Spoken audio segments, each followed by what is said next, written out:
Starptautiskajā kaķu dienā pie mums ciemojas korgiju sektas, korgiju pielūdzēju sektas viens no, dalībniekiem. Pazīstamākajiem pielūdzējiem. Ainars Mielovs, labrīt, Ainar. Labrīt, labdien. Vai tev mājās ir kaķi? Nav man kaķi, es respektēju kaķus, bet, diemžēl, man ir alerģija. Labi, ja tavi korgiji pēkšņi spētu runāt, sāktu runāt, kā tev liekas, kas ir pirmais, ko viņi tev nekavējoties pateikt? Pirmais būtu papu dod mums ēst. Klasika, jā. Tad, kad tiktu apēsts brokastis, piemēram, teikt, ka papa laida mūs ārā. Aha, ēst un ārā. Jā. Ok, ļoti vienkārši. Ļoti vienkārši viss ir, jā.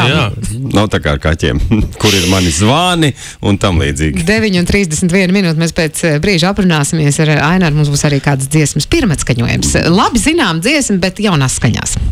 Tas pēc brīža. Radios konto 9:31 minūte. Labrīt! 9:34 minūtes šodien gaidāms mākoņains laiks, vietām skaidrosies un gaisa temperatūra pa dienu būs +20, +22 grādi. Ainar, kā tur ārā šobrīd ir? Tā nepārāk, jā. Diez, kas nav, teiksim.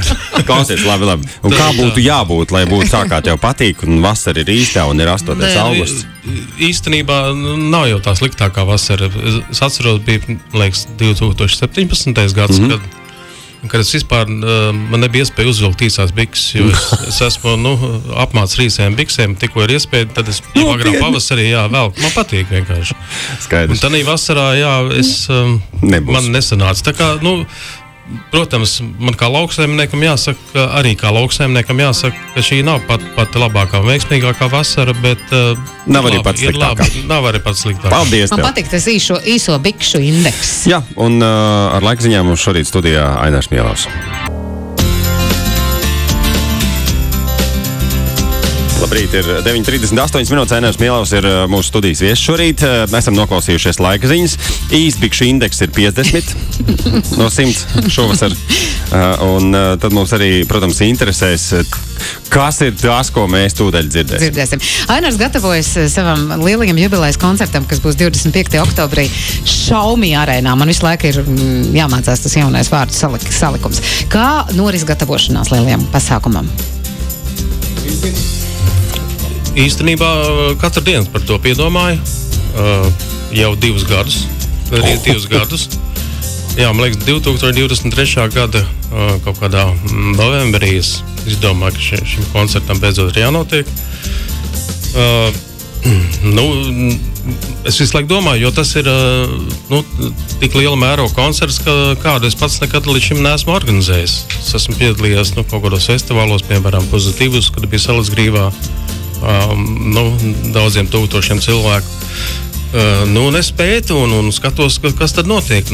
Parasti lielajos koncertos es redzu, ka grupai ir arī palīgi. Lielās formas. Dziedātājs. Jā, dziedātājs. 2, 3, 4, cik katrs uzskata par vajadzīgi. Meitenes, kur smuki izskatās, smuki dzied un smuki dejo. Un tad man ienāca prātā, ka varbūt vajag pamēģināt zēnus.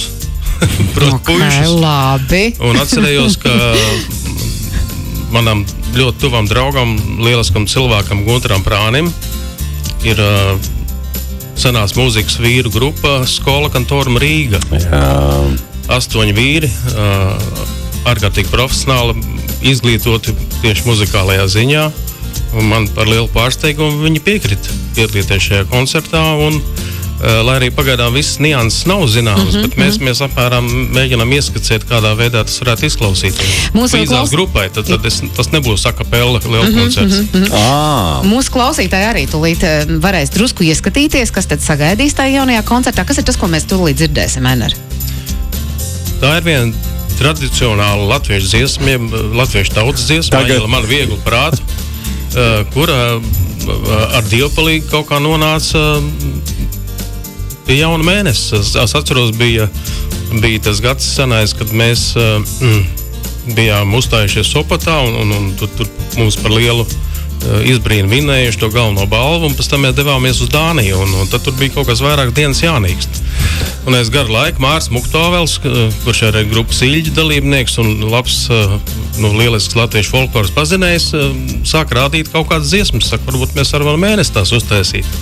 Un viņš parādīja šo te aielu man viegli prātu, un mēs zibinīgi viņu samēģinājām. Un tā viņa kļuva par vienu no jaunu mēnesi standartiem. Himnām pat arī, pateicīgs latviešu tautai, Mārim Muktopāvelam un Dievpalīgam. Nu tad šī leģendārā dziesma jaunās skaņās. Pagriez skaļāk un dzied līdzi, kā mēs sakām. Jā, paldies tev, Venēt. Kur mēs tiekamies un kad? Mēs tiekamies 25. oktobrī Šaumi arēnā, ja? Jā, Šaumi arēnā 25. oktobrī, tā ir piekdiena. Arī varēs cietāt līdzi. 9:42. Labrītiņ! Radio Konto!